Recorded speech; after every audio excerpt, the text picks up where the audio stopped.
सरिता की शादी को 5 साल हो गए थे। वो अपने पति राहुल, बेटे सूरज और सास ससुर के साथ रहती थी। वो घर से बाहर कम निकलती थी। उसका सारा दिन घर के कामों में ही निकल जाता था। सरिता और उसकी सास लता सारा दिन मिलजुल कर काम करती थी, पर उसकी सास को उसका किया कोई भी काम पसंद नहीं आता था। वो सरिता के हर काम में गलती निकाल देती थी। सरिता, ये कैसी सफाई की है? देखो कितना गंदा पड़ा है। सब मुझे ही साफ करना पड़ता है। सरिता, टेबल पर कपड़ा नहीं मारा क्या? ये तो गंदा पड़ा है। हे भगवान, घर कितना गंदा पड़ा है। आजकल की लड़कियों को तो बस पढ़ाई की अकल है, सफाई की तो अकल ही नहीं है। हे भगवान, सारा दिन काम करो, सारा दिन ताने सुनो, क्या जिंदगी है। सरिता के दिन ऐसे ही निकल रहे थे। एक दिन सरिता अपने घर के बाहर खड़ी थी, जब गली में रहने वाली उसकी एक सहेली नीतू ने उसे आवाज दी। सरिता, सरिता, अरे नीतू, तुम कितने दिनों बाद मिली। तुम तो दिखती ही नहीं। सरिता, कहाँ रहती हो? बस टाइम ही नहीं मिल पाता। अच्छा, अभी तो फ्री हो? चलो मेरे साथ मंदिर चलो। अरे अभी नहीं, घर पर बहुत काम पड़ा है। मुझे सिर्फ 10 मिनट लगेंगे मंदिर में, चलो ना चलते हैं। सरिता नीतू के साथ मंदिर चली जाती है। वहां उन्हें पंडित जी बाहर ही मिल जाते हैं। राम राम पंडित जी। राम राम जी। पंडित जी, कल मंदिर में पूजा कितने बजे शुरू होनी है? सुबह 8:30 पर पहुंच जाना नीतू।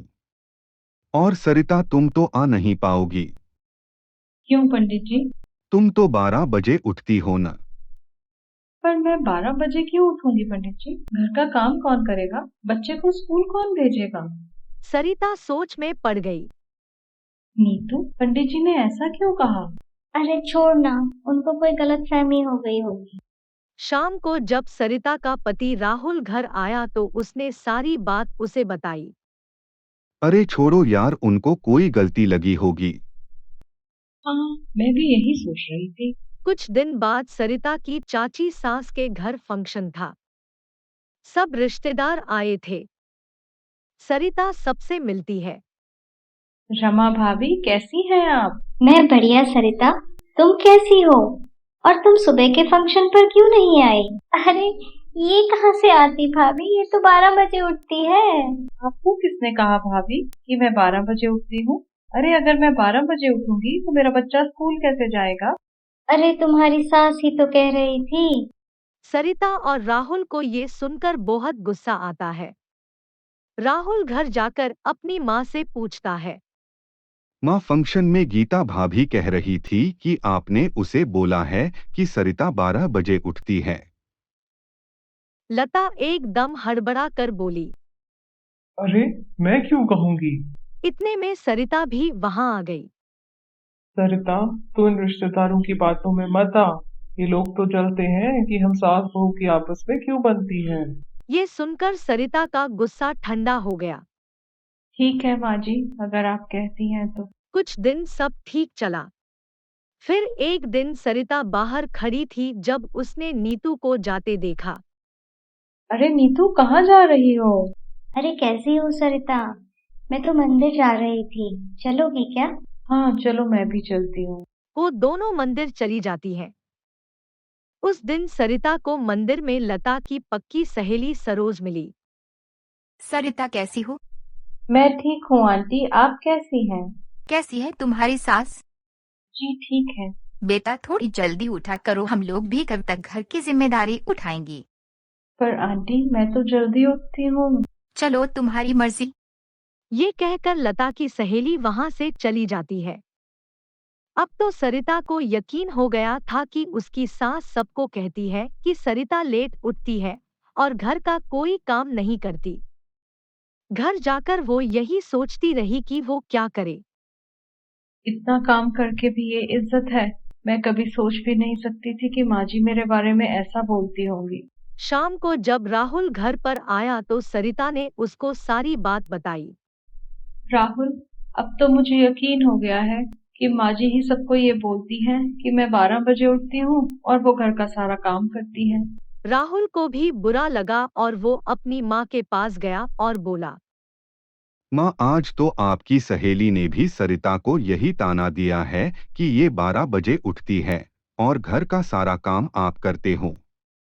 लता को गुस्सा आ गया और वो बोली, सरिता के पर निकल आए हैं राहुल बेटा। तुझे वही सिखा रही है ना कि अपनी माँ से जाके लड़। पर माँ, आप ही तो बोल रही हो उसके बारे में उल्टा सीधा। आपको उससे कोई तकलीफ है तो बैठकर बात करो। इस तरह लोगों के पास जाकर गलत तो मत बोलो। ये सुनकर राहुल के पिता बोले, सरिता को कहो सबूत लाए। मैं नहीं मानता कि तुम्हारी माँ ऐसा कह सकती है। तभी सरिता भी वहां आ गई।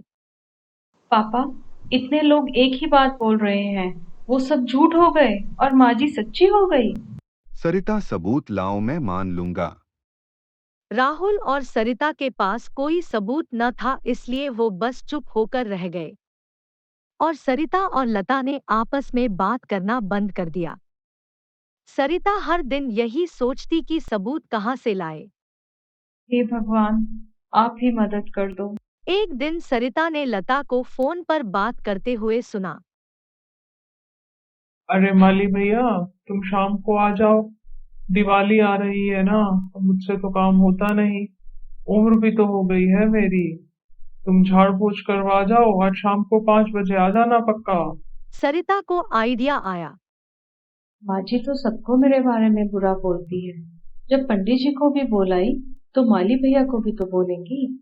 शाम को जब माली आया तो लता उससे बोली, चलो भैया, बड़े कमरे से शुरू करते हैं।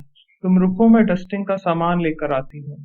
सरिता ने जैसे ही ये सुना उसने जल्दी से जाकर अपने फोन में रिकॉर्डर ऑन करके बड़े कमरे में रख दिया और राहुल से बोली, राहुल, चलो मार्केट चलते हैं, बहुत सामान लाने वाला है। लता ने जैसे ही उनको जाते देखा वो वैसे ही सरिता की बुराई करना शुरू हो गई।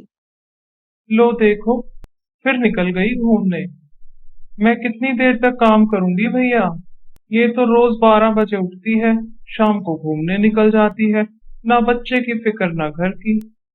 मैं ही सारे काम करती हूँ। पता नहीं भगवान ने कौन से जन्म का बदला लिया है जो ऐसी बहू दी है मुझे। 2 घंटे बाद सरिता घर आई तो उसने देखा कि माली भैया जा चुके थे। वो बड़े कमरे में गई और अपना फोन उठा लाई।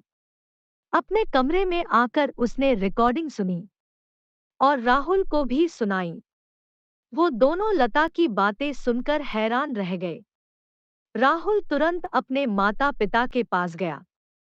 अभी वो कुछ कहता उससे पहले लता बोली, क्यों बेटा, आज कोई नई शिकायत लाए हो क्या? पर अपने पापा की बात याद है ना? पहले सबूत लाओ। हाँ माँ, याद है। पापा, ये सुन लीजिए। राहुल ने रिकॉर्डिंग ऑन करके फोन स्पीकर पर डाला और अपने पापा को दे दिया। जब रिकॉर्डिंग ऑन हुई तो सब हैरान रह गए। लता की पोल सबके आगे खुल गई। वो शर्म से पानी पानी हो गई। लता, ये क्या हरकत की है तुमने? ये तो बहुत बुरी बात है। तभी वहां सरिता आ गई और उसने कहा, पापा, आपने सबूत मांगा और हमने ला दिया। आज मैं आपसे एक बात पूछना चाहती हूँ पापा। अगर मेरी जगह आपकी बेटी होती, तो भी क्या आप उससे सबूत मांगते? और माँ जी, मुझे आपसे ये उम्मीद नहीं थी। और हाँ, अब आप मुझसे भी कोई उम्मीद मत रखिएगा। अगर आज के बाद मैंने अपने बारे में कुछ भी बुरा सुना, तो आप भी अपने बारे में बुरा सुनने के लिए तैयार रहना। लता को बहुत शर्म आ रही थी। इससे पहले कि वो सरिता को कुछ कह पाती, सरिता और राहुल वहां से चले गए और लता पछताती रह गई।